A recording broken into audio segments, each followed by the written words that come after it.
Сәлем құрметті YouTube оқырмандары, осы уақытқа дейін біз 6 адамға $5000 проб компаниядан шот ойнаттық, және 2 адамға $10,000 ойнатқан болатынбыз. Сөйтіп біздің 8 оқырманымыз қазіргі таңда $5000 және $10,000 челлендж өтіп жатыр. Енді Funded Next дейтін проб компания бізге официально ұсыныс жасады. Біз енді партнер болып осы уақытта жұмыс жасайтын боламыз. Сіздерге тікелей поддержканы, көмекті біз беріп отыратын боламыз. Осы жолы Funded Next 6 орын тағы да ашты $10,000-дан. То есть әрқайсыларыңызда қазіргі таңда челлендж ұтып алатын мүмкіндігіңіз бар. Және бұл видеода мен проб компания жайлы сіздерге толық информация беремін. Қалай сату керектігін көрсететін боламын. Ең бастысы сіздерге 100% осы пробтан өтіп кете алатын стратегияға разбор жасап беретін боламын. Оның барлығы алтын және GPP USD-мен байланысты болады. Просто видеоның соңына қараңыздар. Ең бастысы канал лайк, подписка, және бұл видеоның астында тұрған менің сілтемем арқылы сіздер міндетті түрде регистрация жасауларыңыз қажет. Сол кезде сіздер 30-қа қатыса аласыздар. Егер сіздер 30-ты күтпеймін, қазірден бастап жұмыс жасауға дайын дейтін болсаңыздар, сіздер біздің командамен, біздің сигналдарымызбен бірге осы проб компаниядан өтіп кете аласыздар. Толық ақпарат төменде тұрған сілтемеде менеджерларда болады. Поэтому ертеңге қалдырмай регистрацияны бүгін жасап қояйық. Енді проб компания деген не? Жалпы олар екіге бөлінеді: CFD және фьючерсы. Қысқаша айтатын болсам, ол трейдерларға, управленияға ақша беретін компания. Сіздер небәрі $15,000 экзамен сатып аласыздар, яғни $30, артынан $5,000 экзамен өтіп бастайсыз. Егер сіздер условияны орындаған сәтте, сіздерге $5,000 мастер аккаунт, яғни управленияға беретін болады. Сол ақшамен сіздер ары қарай айына $500 бастап жоғары табысқа шығып кете аласыздар. Қазір сіздерге толық инструкцияны көрсететін боламын. Видеоның соңына таман мен сіздерге стратегияны көрсетемін. Сол үшін бүгіннен қалдырмай бәрін жасап қойсаңыздар, ертең күннен бастап табысқа шығатын боласыздар. Мен бүгін өзім проб шот специально сіздер үшін сатып аламын. Хотя осы уақытқа дейін мен $50,000 уже проб аккаунттан өтіп қойдым. Менде өзімнің сертификатым бар, менің оқушыларымда сертификаттар бар. Айтқым келіп тұрғаны, бұл адамдардың қолынан келетін іс. И Funded Next Қазақстанда мықты түрде даму үшін олар сіздерге өте жеңіл условиялар дайындап отыр. Жаңалық кезінде сауда жасай беруге болады, скальпить ете беруге болады. То есть бұндай условия басқа мемлекеттерде шыны керек жоқ.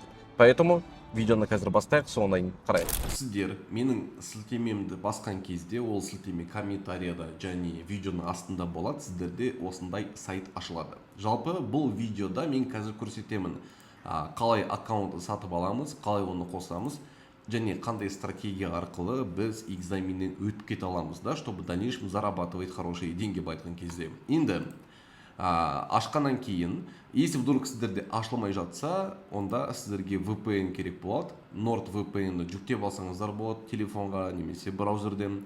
VPN-ді қосып, потом барып сілтемені қайтадан басыңыздар. Басқаннан кейін лоджин дегенді басып бірден регистрация жасап кетсеңіздер болады, немесе Start Challenge-ді басып бірден покупкаға жүгіріп кетсеңіздер болады. В целом, регистрация бұл өте оңай. Әшейін электронный почтаны жазасың, пароль құрастырасың, имя, фамилияны жазып кетесің. Оны мен көрсетіп отырмай қойын. Start Challenge-ді біз қазір басамыз. Осыны басқаннан кейін сіздерде челлендждің түрлері шығады. То есть Stellar Insight, Stellar Light, Stellar One Step, Stellar Two Step. То есть төртеуі бар. Мен қазір қысқа нұсқа сіздерге түсіндіріп кетемін, қайсын таңдаған дұрыс, жалпы CFD-да. И Stellar Light дегенді қарайтын болсаңыздар, ең арзаны осы. Двухшаговый, то есть экзаменді 2 рет тапсыру керек болады. $5,000 экзамен бастау үшін сіздерге $32 төлеу керек. То есть буквально бір $15,000. Бірінші фазада сіз 8% табысқа шығу керексіз. Сізге демо шот береді $5,000-ға. Сол демо шоттың үстінен 8% қосқан жағдайда сіз экзаменнен өттіңіз. Если вдруг сіздер бір күннің ішінде минус 4% жасап қойсаңыз, мысалы үшін 5,000-нан 4,800-ге түсіп кетсеңіз, онда экзамен сіз үшін аяқталды. Так что бір күннің ішінде 4%-тен көп ақша ұтылмауға тырысыңыз. Мысалы үшін $100 ұтылып қалдыңыз ба, болды, сауданы ертеңге қалдырасыз. По идее, бұл өте жақсы сіздің психологияңыз тренировать етеді. Потому что реал ақша болса, сен шыдамай қайта сауда жасай кету мүмкінсің. Қайтарып аламын қазір деп. На самом деле, кейде минусқа түсіп кеткен кезде бір күн демалған жақсы. Мен обычно өзім солай жасаймын. Енді общий максимум overall 8% ұтылып қалуға болмайды. Яғни $400. Ол қалай сонда? Мысалы үшін бүгін сіз $150 ұтылдыңыз. Ертең $150, то есть общий уже минус $300. Енді минус $100 болса, экзамен уже сіз үшін сәтсіз аяқталды деген сөз. Если бірінші фазада 8%-ке жеткізсеңіз, яғни 5000 долларды 5400 долларға айналдырсаңыз, құттықтаймын, сіз экзаменнен өттіңіз. Екінші фазада сізге 4%-ке жеткізу керек, то есть уже жеңілірек. То есть анау 5400 болып кетті ма, сізге тағы да бір 5000 доллар береді. Сол 5000 доллардан 5200 доллар жасасаңыз, 200 доллар қоссаңыз, бітті, экзамен өттіңіз. Сізге жаңағы ақшаны реал шотыңызға береді. Ары қарата осы 5000 доллармен жұмыс жасап, ақша тауып берсеңіздер болады, Енді news trading, то есть жаңалық кезінде торговля жасай беруге болады. Обычно осы жаңалық дейтін опасный нәрсе, басқа прop компанияларда мысалы үшін жаңалықта сделка ашу болмайды. Сіз енді постоянно білмейсің, қай уақытта қандай жаңалық бар екенін. Мысалы үшін менде бір рет болған осындай ситуация, AUD, GPI, Австралия, японский иенада мен торговля жасаймын. Оказывается, Австралияда бір жаңалық болған екен. Сол үшін менің аккаунтымды блокировать етіп тастаған. Ойлаңдаршы, хотя менде ешқандай минус болған жоқ. А мында можно торговать во время новостей, это круто. Потом profit split дейтін. То есть 95% табыс сіздікі, 5% прop компаниянікі. Мысалы үшін осы 5000 доллардан бір аптаның ішінде 1000 доллар жасадың, и сол 1000 доллардың 950 доллары сіздікі, 50 доллары прop компанияға қалай береді. First withdrawal, то есть бірінші вывод 21 күннен кейін, и оның бағасы 32 доллар. Енді 10 000 доллар, 25 000 долларға секіретін болсақ, олардың просто бағалары қымбаттап отырады, условия бәрінде бірдей. То есть бірінші фазада 8%, екінші фазада 4% и так далее. Бұл Stellar Light. Енді бұл экзаменде 2 рет тапсыру керек, бірінші, екінші фаза. Мысалы үшін менде қазіргі таңда 50 000 доллардың бірінші фазасы өттім. Мен 50 000 долларды 54 000 долларға жеткіздім. Жаңағы 8% условия орындалып тұр. Енді мен қазір 4% жасасам, в принципе, болды, менде уже реал аккаунт, мастер аккаунт болады. Енді Stellar One Step, одношаговый өтетін болсаңыздар, бұл жерде мысалы үшін 6 000 доллардан басталады, оның бағасы 65 доллар. Айырмашылығы неде? Айырмашылығы в том, что сізге бір-ақ рет 10% жасау керек, бітті, экзамен өтіп кеттіңіз. То есть қайта-қайта 2 рет тапсырмай, бір-ақ рет тапсырып кетуге болады. Но бұның условиясы сәл күрделірек. То есть бір күнде уже 3% ұтылуға болмайды. То есть ана жақта бағана қанша болады және? Ана жақта минус 4 болса, мында уже минус 3. Общий, обычный 8% ұтылуға болмаса, мында 6% ұтылып қалуға болмайды. Но в то же время сіздің 65 долларыңыз қайтадан 90 доллар болып шотыңызға қайтып келеді. То есть салған ақшаңды қайтын шығарып аласың. Экзаменнен өткен жағдайда. Также новостиді торговать ете беруге болады. Таза табыстың 95% сіздікі. И самое интересное, бірінші вывод 5 күннен кейін. То есть обычный бірінші вывод 21 күннен кейін болса, мұнда бірінші вывод 5 күннен кейін. И мұнаға мән беріңіздер, minimum trading days, 2 күн.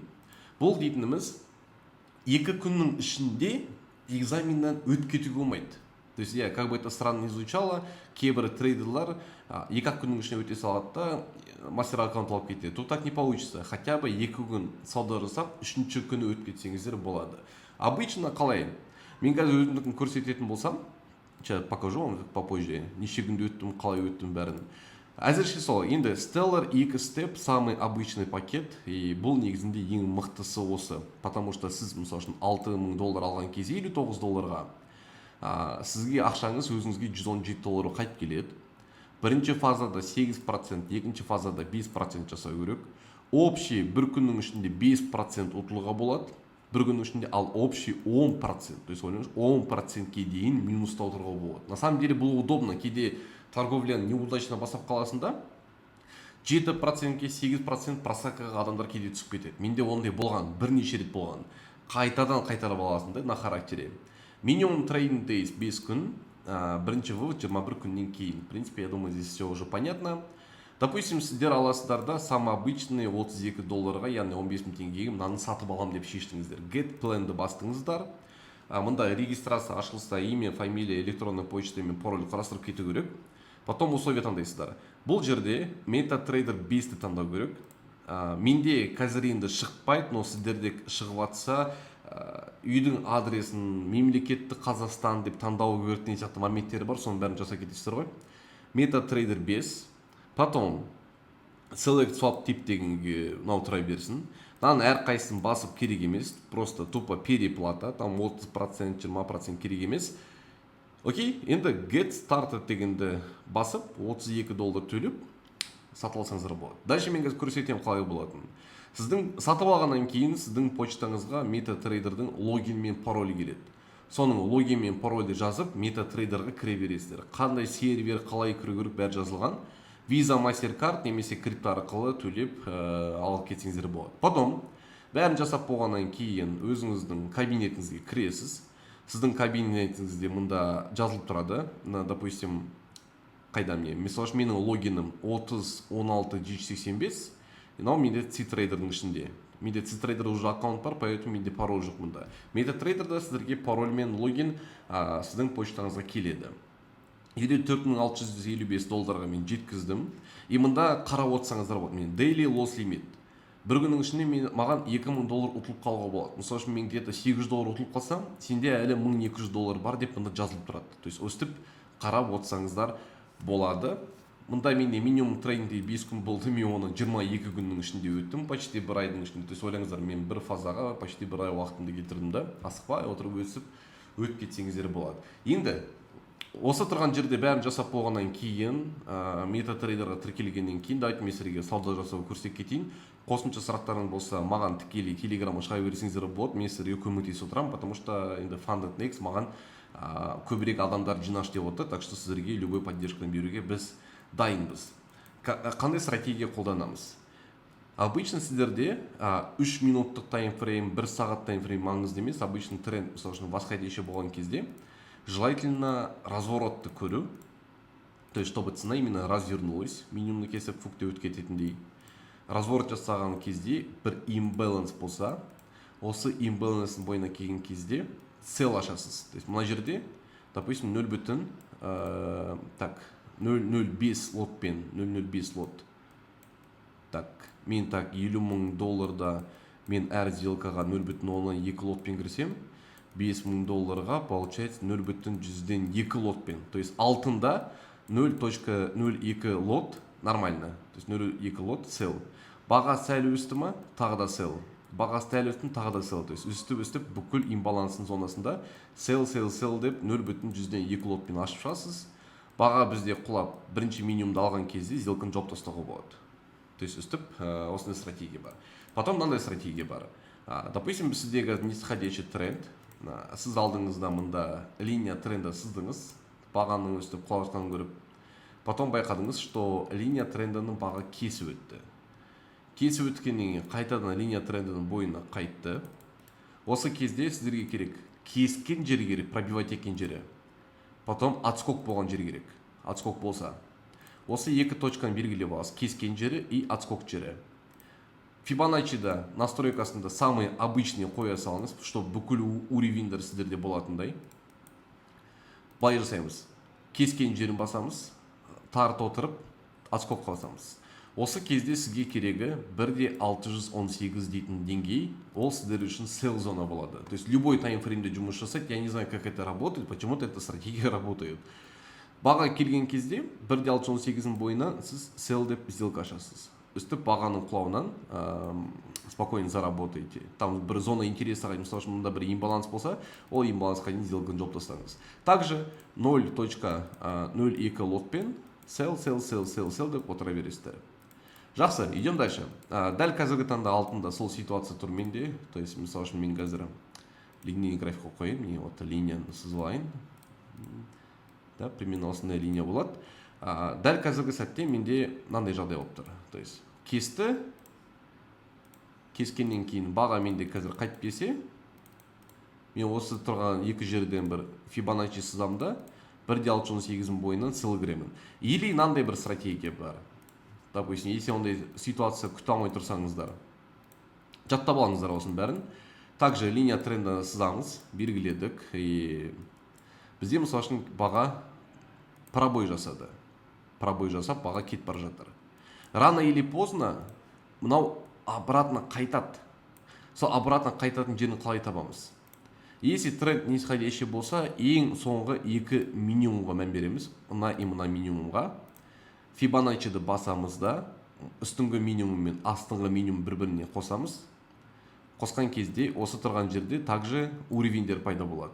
4.236, 3.618 и так далее. Осы уровеньдер әйтеуір бір логический смыслы болып тұрса, соның бойынан сел ашуға болады. То есть қазір қалай көрсетемін. Сейчас более детально көрсеткен кезде түсінесіздер. Также менде мына жақта баға төмен кетіп бара жатыр, сызып қояйын. Ең соңғы минимум, так, менде біреу міне тұр, екіншісі міне тұр. Екі осындай минимум бар. Мына минимумды басамын қазір мен. Так, Fibonacci'ді апарып қояйын. И мына минимумға апарамын. Так, үстіп апарам да. Так, или номет менде минимум. Так, это дұрыс осы. Так. Сейчас. А вот мына минимуммен и осы минимумға апарамын. Осы минимум апарған кезде менде қазіргі таңда көріп тұрсыздар, мұнда какой-то бір уровень бар еді. Мына жерде бірдеңке бар әйтеуір.